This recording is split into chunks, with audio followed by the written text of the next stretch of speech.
I've been married a long time. I have, man. You know, I talk a lot of shit about my wife, but I love her very much. In fact, you know, you guys wouldn't believe this about me. I'm a jealous husband. It's true. Yeah, let me tell you something. One time I thought my wife was cheating on me. Yes, nigga, yes. That was one of the worst days of my fucking life. I couldn't take it. And I'm embarrassed about it now, but I can talk about it. You know what I did? It's fucked up, but I did do this. I waited. I waited for her to fall asleep. And when I waited a long time, she's Asian. I couldn't tell if she was asleep or not. I was looking at her.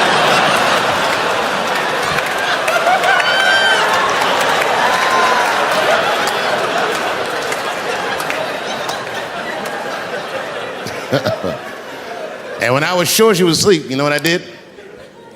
I stole the iPhone, took it downstairs and started trying out passwords to see if I could open it. I couldn't figure out the password. Then I remembered it's iPhone. This shit has facial recognition. I was just like, oh. And that shit opened right up.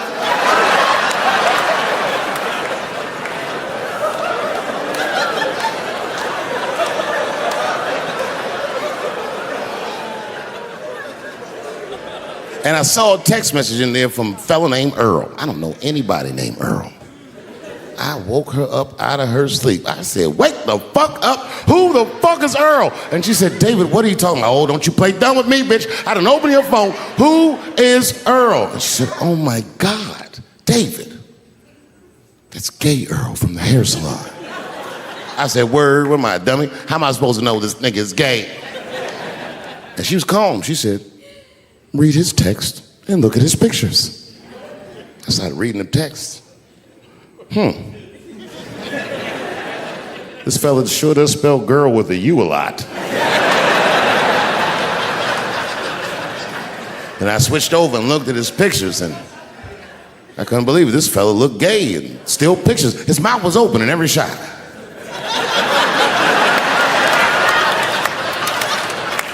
And then I knew she was telling the truth. And then I felt like dumb. I said, I'm sorry. I'm sorry. Okay, I'm sorry. Here, take your phone. I'm sorry, just go back to sleep. I'm sorry, I guess I just been insecure because all this cheating I've been doing. Good night.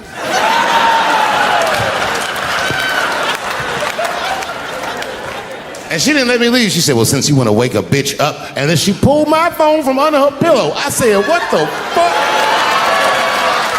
She said, who is this bitch in this picture? I said, how'd you open that phone? She said, it was easy, nigga. All I had to do was mash my nose and go like this, and it opened right up. I said, what the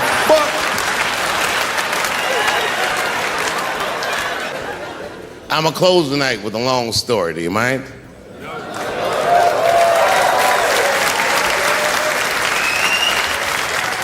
All right, it's a long one, so pretend that I finished, because I gotta go get a cigarette, all right? I'm not done, but just act like it. I would prefer staying in Yosins for acting. Thank you very much. Good night.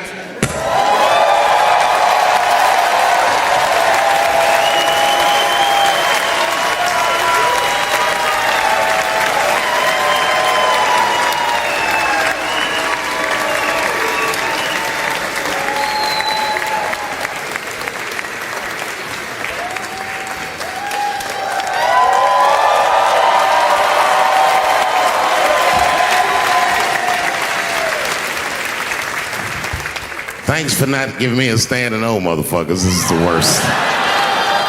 It's all right. It's all right. I just wanted... Before I did Killing Them Softly, when I was 22, HBO gave me the biggest opportunity of my life at that time. They gave me a half-hour special, but this shit was not like a special, you know what I mean? It was like, it was generic. It didn't even have a title. It was just Dave Chappelle. And I shot it in San Francisco at a place called Broadway Studios, which is on the second floor of a building. And beneath Broadway Studios is a nightclub. And the special was only supposed to be 30 minutes. And I got ready, I practiced, I did all the shit I was supposed to do. And the night that I taped, 20 minutes into my 30-minute set, I'll never forget this, music Music started blasting from the nightclub underneath. You could hear it real loud, and it fucked my whole show up, and I was devastated. I was a young man. I really believed in what I was doing, and I thought that my dream had been killed. So when I got off stage, I ran down the steps to the alley behind Broadway Studios and where the control trucks are parked, and I kicked that motherfucking door open, and I started yelling at all the producers. I was nobody in show business, just a guy that believed in us. I said, man, you fucked everything up. That fucking music, what the fuck were you thinking? And there was a guy who was a big-time producer, I ain't saying no names, and he stood up, and he said, hey, kid, sit the fuck down. He said, we didn't ruin anything. He said, we made a deal with that nightclub to not play music, and they didn't honor the deal. And I said, who didn't honor the deal? And he pointed to a guy. I'll never forget it. It was an old white man sitting in the Ford Taurus by himself. And he said, that guy right there. And I didn't waste no time or ask no questions. I went to that Ford Taurus, and I beat on that window, and I said, open the door, motherfucker, I want to talk to you. And that old man looked at me for 1 second and wisely drove the fuck off. And left me in the alley cussing at anybody who would listen. And 2 minutes later, literally 120 seconds later, couldn't have been any more than that, the doors of the kitchen in the alley of that nightclub underneath Broadway Studios flung open. And that old man was standing there, that same old man with reinforcements. He had 2 big goons with him, and he looked at me, and he was calm as a cucumber. He said, you, come here. I want to talk to you. I didn't know anything about the streets at this age. But I found out later in my life that these men were Russian mobsters. And I don't know what you guys know about the Russian mob, but these are the niggas that killed Denzel in Training Day.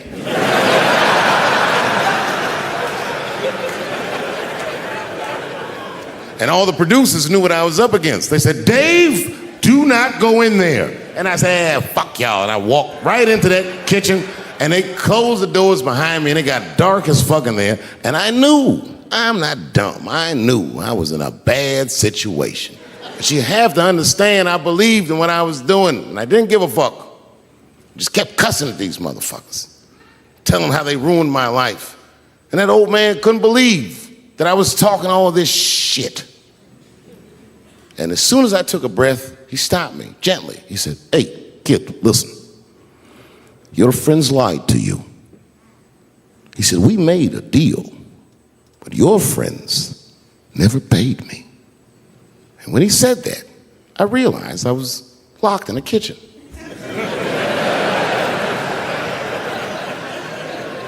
I realized he was telling the truth, which would make me wrong. And the very moment that I realized I was wrong, for the first time, I was afraid. You see, it's a funny thing if you believe you're absolutely right. You can get drunk off the feeling of how right you are. That's why gay people are so mean.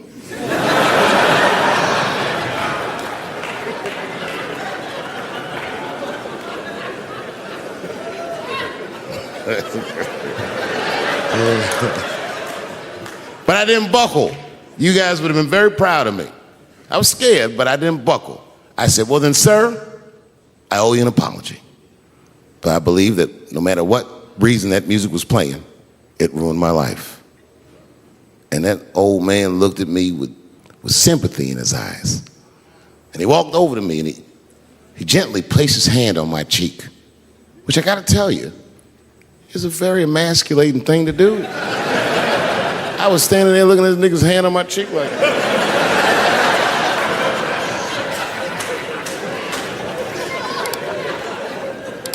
And he said, you are a real man. And he tapped me on my cheek. Real soft. Just like that. The doors opened back up. The light from the alley flooded into the kitchen. And I just walked out alive. I lived to fight another day. And couldn't wait to get out of D.C. When I was 17, I moved to New York and lit that comedy scene up. I was obviously talented. You'll hear stories about people saying that I discovered Dave Chappelle. It's like saying you discovered sunshine. I was shining on everybody.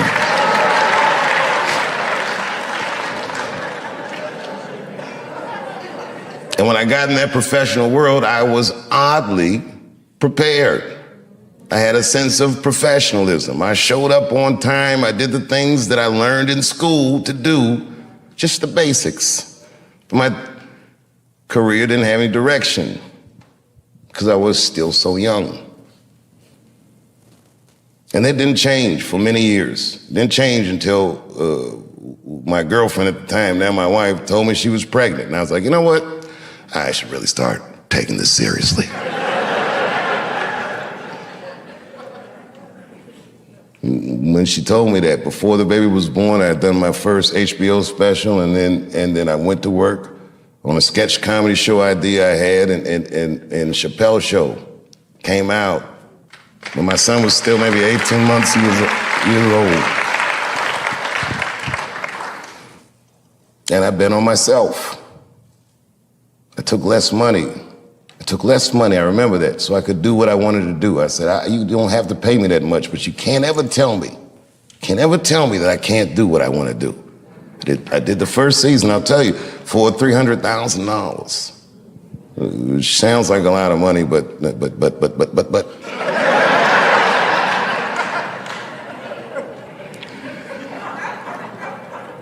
It was a rare experience in my life because it was the first time that I did something that was so successful that I knew I had exceeded their expectations. I was more successful than I felt like I was supposed to be. They didn't plan on that. The second season came out and it was a juggernaut, and then I remember this was the single best day of my career. The Rick James episode of Chappelle Show had come out.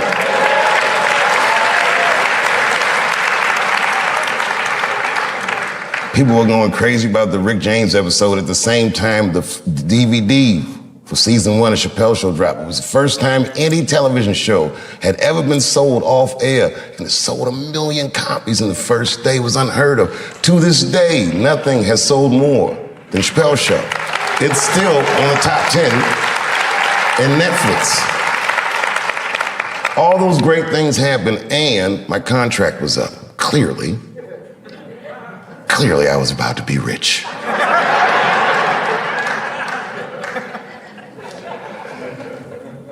I'll spare you all the details of why it didn't work out.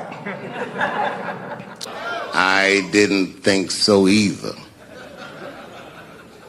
That's why I like working for Netflix. I like working for Netflix because when all those bad things happened to me, that company didn't even exist.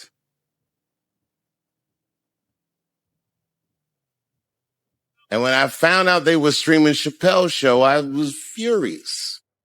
How could they not know? So you know what I did?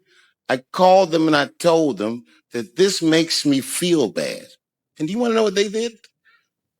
They agreed that they would take it off their platform just so I could feel better. That's why I fuck with Netflix, because they paid me my money. They do what they say they're going to do, and they went above and beyond what you could expect from a businessman. They did something just because they thought that I might think that they were wrong. And I do. I think if you are fucking streaming that show, you're fencing stolen goods. They stole that from me. They just took it. And I'm not up here trying to tell you guys that I believe that Comedy Central gave me a raw deal just because I'm black. I believe that they gave me a raw deal because this fucking industry is a monster. It's the same monster that these Me Too bitches was trying to tell you about. But they hate the monster for how it fucks. And I hate that monster for how it eats. But my God, man, it's the same monster. And I ended up doing something that no one had ever seen before, including myself. Maybe Prince is the only other guy that I've seen do this, where he just quit something that was popular when you're at the very top of it. Lucky for me, when I quit, I went to Africa. So there was a media storm that I didn't hear.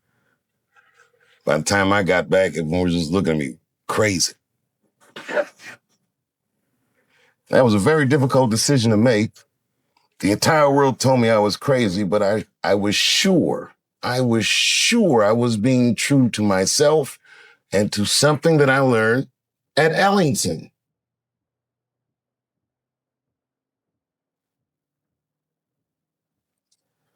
I'm one of those comedians that thought of himself as an artist. I was enamored by what the genre could do. It was like the pictures that I could paint with words, the way I could engage with audiences. I understood as it was happening. I was very lucky to be able to do this. And I protected that. And I knew that if I took the money, they would expect me to behave differently. And I wasn't willing to accept that. So I quit. And when I quit, it was a very difficult time in my life that I'll spare you the detail. But man, fuck show business. It was tough.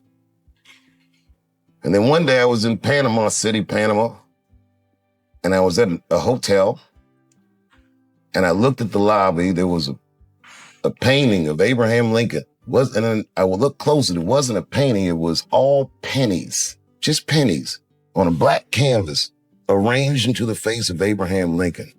And I asked the guy, I said, how much is that painting worth? He said, $600,000, sir. And I looked at the pennies that made up the painting, and I was like, that's like $300 worth of pennies.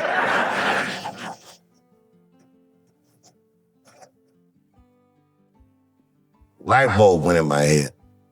I realized value of art. Some of the biggest wars and crimes and scandals in history were financed. The theft of art.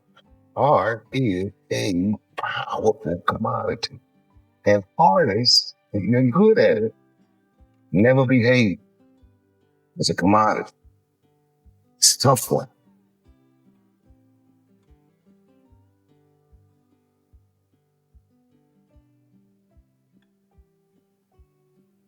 And then I gave up. I said, this is probably it. I accepted the fact that where I thought I was over, but I started to rediscover just my heart for its own sake. Those comedy clubs, I'm working way less money than I ever had, and I enjoyed it more than anyone I ever did. Probably the best was I'll ever do. Being so honest, and so sincere. There was no media, there was no studio, there was no TV, just me and the crowd. And night after night, and slowly but surely the crowd nickel and bigger. And then suddenly people started to notice. Host, I would say, Dave Chappelle has the tour of the year. And again, the year after that, and the year after that. And then, Lauren Michael asked me to do Saturday Night Live. And it wasn't just like he asked me. He's caught me. I didn't even know it. He gave this whole long speech. He said, all right. And I read some book about Lauren Michael's starting Saturday Night Live. And I read the speech that he gave Richard Pryor and one of them to host the show. And I said, holy shit, that's the same shit he said to me. And I did it. That was an enormous amount of pleasure. It's been 12 years since I'd been on television, since I had even talked to the media. And I remember I signed my Netflix contract on my way to my mark to the monologue. If you do live television, they count down every second. 30 seconds. Are you sure this time? It's good to sign this. 22 seconds. Oh, then you better not be kidding me. 10, 9, 8, 7, 6, 5, 4, 3, 2, 1. I walked out on that stage. Exactly. It was nothing. It was easy work. I never back my city. First thing I won. And when I walked on the stage, after being in the cold for so long, for the first time when I walked on stage, I'm like, damn, it's me. When I quit the show, all my friends would say, well, fuck them, Dave. Why don't you just do Chappelle's show at another network? Yeah. And why doesn't the slave run from one plantation to another plantation? Because the master over there might be nicer. My God, man, I was strapped. I'll tell you the truth.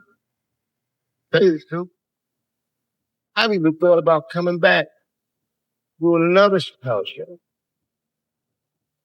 Well, but if I do, I can't call it Chappelle Show because my name and likeness is being used by them in perpetuity throughout the universe. It's in the contract.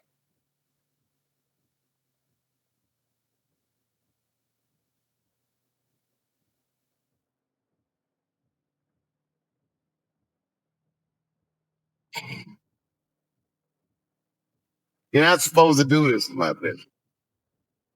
I must be doing something that nobody else is doing. I'm telling you something that you need to know. I'm trying to explain to you what you're seeing. You don't understand what I am publicly wrong. And I know that this network, they watch and they say, why are you doing this? So I feel good to be ball public. Oh, believe me, I know.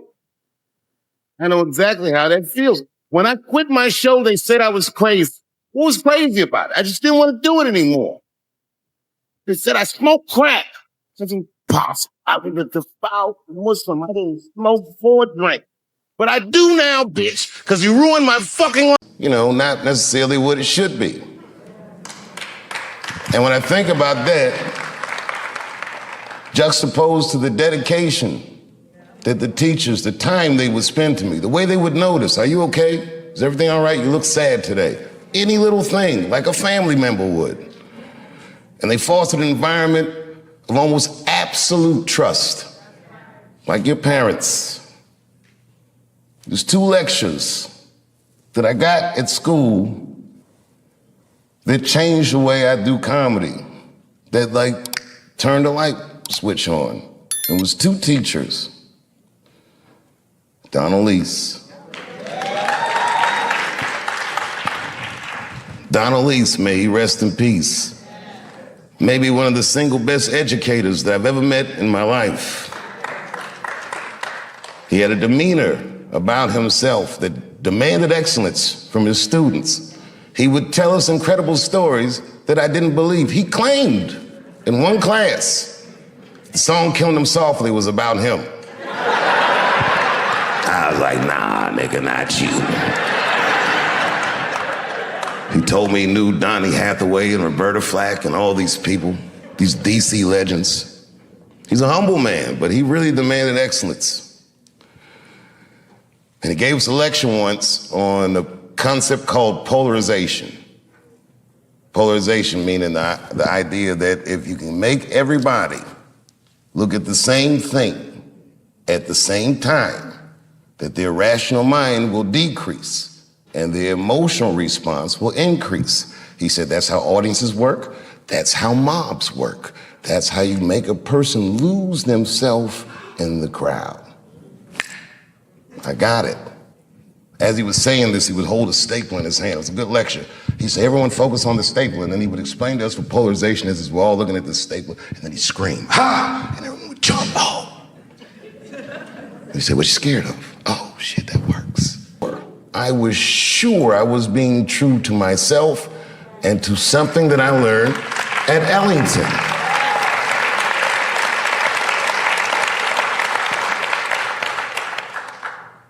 I'm one of those comedians that thought of himself as an artist.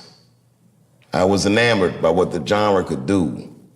It was like the pictures that I could paint with words and the way I could engage with audiences. I understood as it was happening. I was very lucky to be able to do this. And I protected that. And I knew that if I took the money, they would expect me to behave differently. And I wasn't willing to accept that. So I quit. And when I quit, it was a very difficult time in my life that I'll spare you the details, but man, fuck show business. It was tough.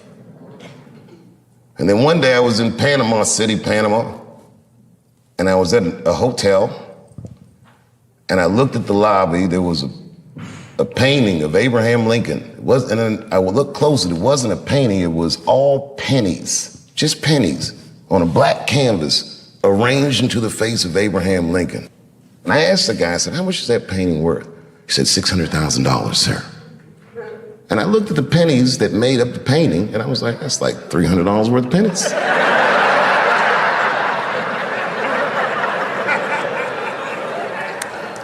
A light bulb went in my head. I realized the value of art. Some of the biggest wars and crimes and scandals in history were financed through the theft of art. Art is a powerful commodity. An artist, if you're good at it, should never behave as a commodity. That's a tough one.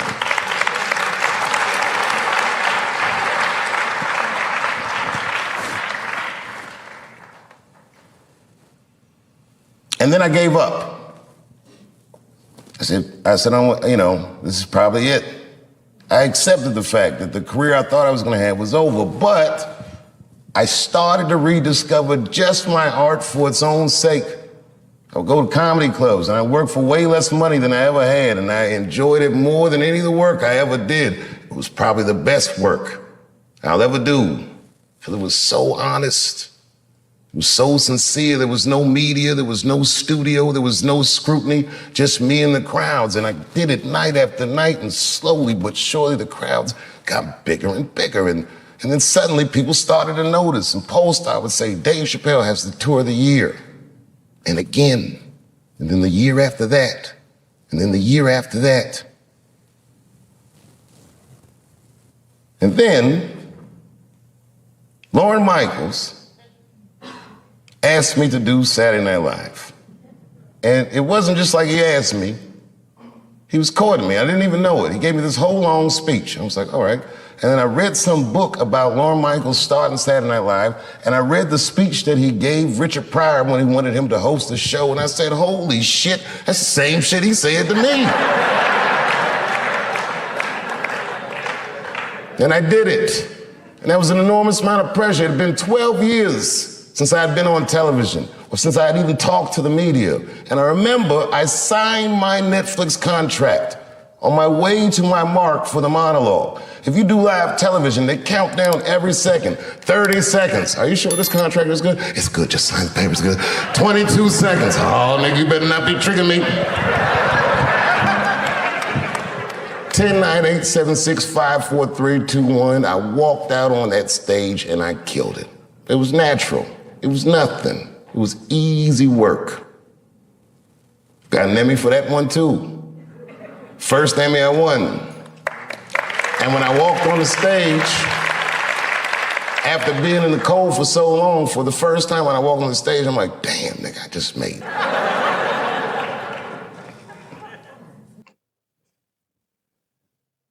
You know, I never asked to have this theater named after me. Peggy asked me. She was ailing, and I went to her house to visit her. She said, I want you to put your name on the school. She said, it will help us raise money for the school. And to me, it was like, I felt like I'm a little young for that, and I'm still kind of using the name, you know what I mean? Let's see what I do with it first. You never know, Like imagine if OJ named his son OJ Jr.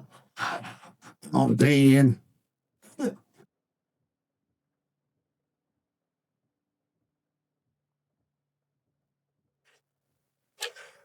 And around then, I was receiving the Mark Twain Prize, huge honor.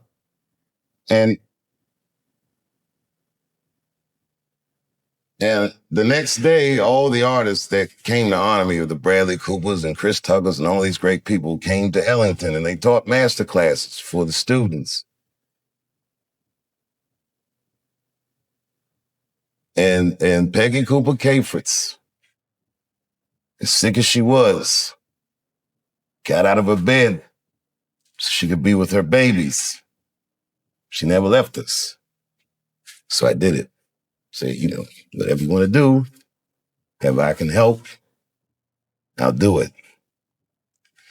I got to tell you, if you quit a show like Chappelle's show, I don't know if you know what happens to you professionally, but I'll tell you what doesn't happen. They don't just say, well, good luck in your future endeavors. With that media, they beat me up. With their power, they tried to make me behave. It takes a strong person to stand out in the cold like that. And I swear to God, so much of the strength I got to do that, the inner warmth I got to do that, I learned in this school and from my friends who helped raise me.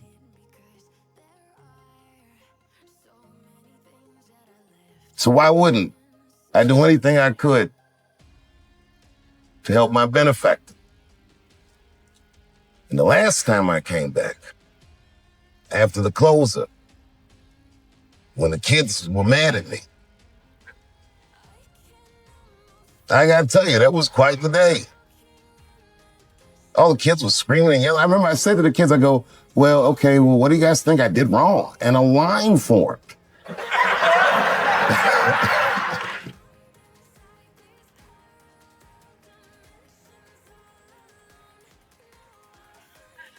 These kids said everything about gender and this and that and the other, but they didn't say anything about art.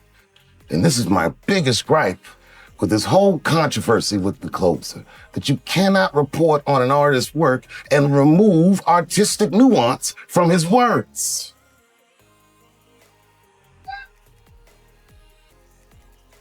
It would be like if you were reading a newspaper and they say, man, shot in the face by a 6-foot rabbit, expected to survive. You'd be like, oh my God. And they never tell you it's a Bugs Bunny cartoon.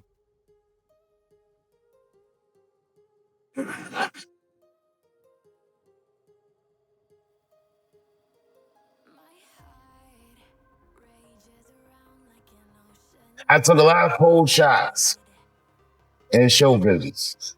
And I gotta tell you, as the years go on, you feel the shots less and less. And it's just the business, is what you say.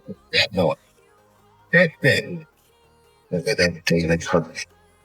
I heard those talking things coming out of these children's faces that really sincerely hurt me. Because I know this. Those words, I've heard those words before.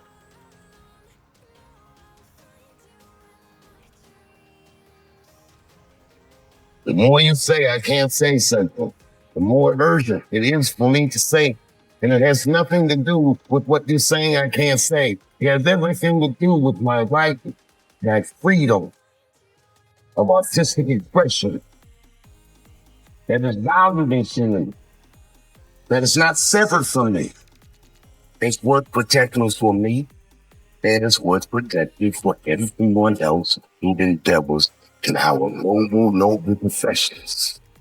And these kids didn't understand instruments in Russia. I didn't get mad at them. The kids, the freshmen, not ready yet. They don't know. What made me mad, and I am this steady.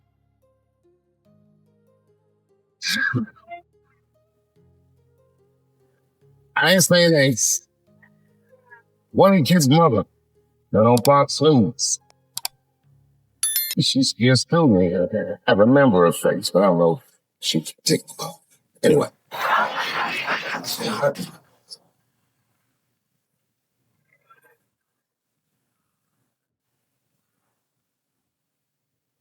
She was in the literary media arts department.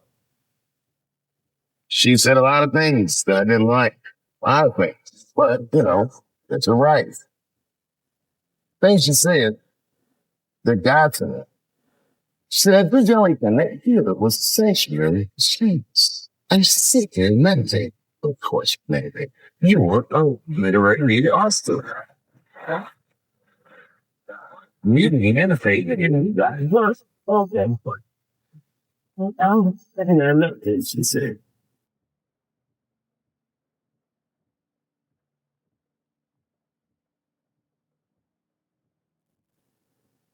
And then she scrunched her face up. She's a beautiful woman, but her face looked hideous the way she scrunched it up. He said, just imagine his name on that theater. How much those kids?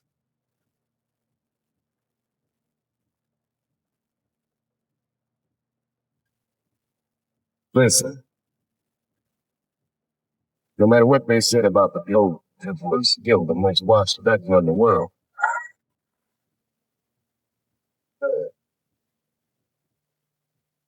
And I am still of the mind, and I say this with all humility. It is a method, and I challenge all my peers to make us equal. They cannot. I am sure.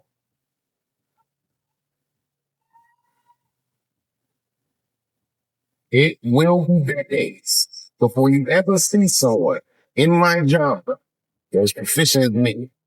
I am maybe a young for a lifetime talent. I'm telling the truth.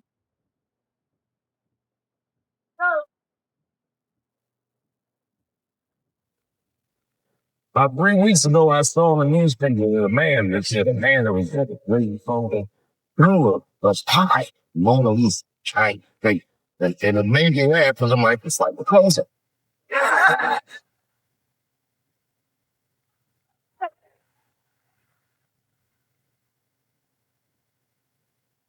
I said it to the kids that day. If you have a better idea, then express it. And you can beat me. It's that easy. If you have more talent than me, then display it. And you can beat me with certainty. This is what our genre is about. And I picked one for this special. It's not an easy punchline to pull off. Are you ready? Yeah. Here it goes. The punchline is, so I kicked her in the pussy. I haven't finished the joke yet. I just know whatever happens in the beginning of the joke, at the end of the joke, for some reason, I'm gonna kick somebody in the pussy. And it's going to be hilarious. And you know what's weird? I've always been this talented. I can't remember a time when I wasn't. You know, when I was growing up, I was probably about 8 years old, and at the time, we were living in Silver Spring. Yeah. Yes. Common misconception about me in D.C. A lot of people think I'm from the hood. That's not true. But I never bothered to correct anybody because I wanted the streets to embrace me. As a matter of fact, I kept it up as a ruse. Like sometimes I'll hang out with rappers like Nas and them, and these motherfuckers will start talking about the projects. Yo, it was wild in the PJs, yo. And I'll be like, word, nigga, word. But I don't know. I have no idea. My parents did just well enough so that I could grow up poor around white people.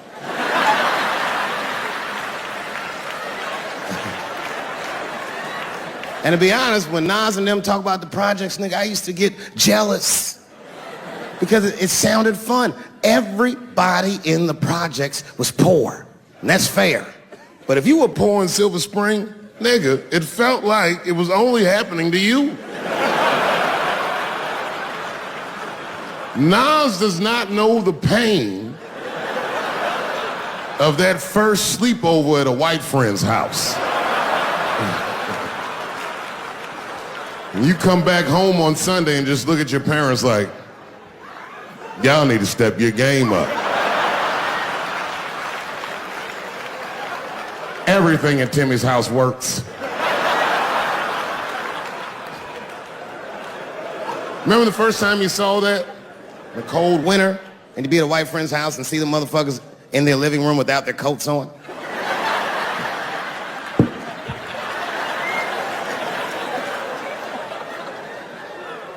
Timmy was one of my first white friends, like, in my life, man. He's a good dude, too. He moved to Silver Spring from Utah, of all places. I guess his family was affiliated with that Mormon church they got down there, and me and him used to hang out. And one day I was at his house, we were just hanging out, and Timmy says, Dave, why don't you stay for dinner tonight? I said, oh, man, I'd love to, but I can't. If I'm not home before dark, my mother will kill me. That was a lie. My mother had several jobs. I hadn't seen her in like 3 or 4 days. And the only reason I lied to Timmy was because at that point in my life, it was my experience that white dinner wasn't delicious.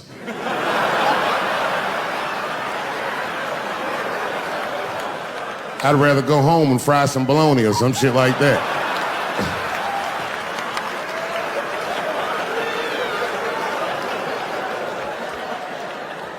But then old Timmy threw me a curveball I wasn't expecting. He said, it's too bad you can't stay, Dave, because Mom made stovetop stuffing.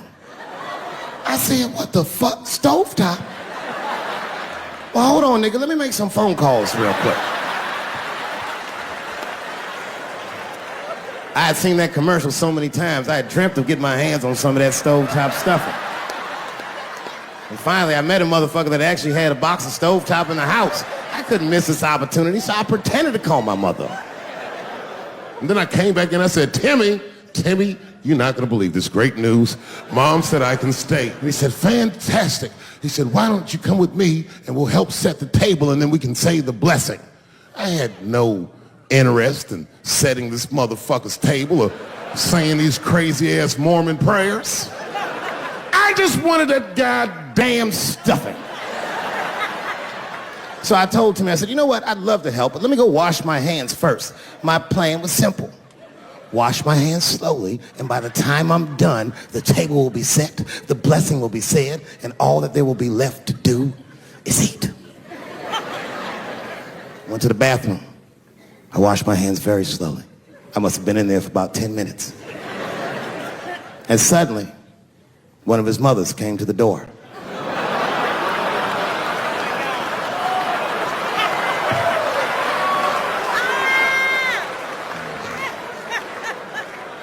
She was like, hi, David, right? I said, yes, ma'am. She said, Timmy tells me that you're planning on staying for dinner. I said, I hope that's not a problem, ma'am. She says, no, it's no problem. In fact, we'd love to have you. It's just that we weren't expecting company. And I'm afraid there's not enough stovetop stuffing for everybody. So I kicked her in the pussy. Bam! Ladies and gentlemen, I told you I'm dope, nigga.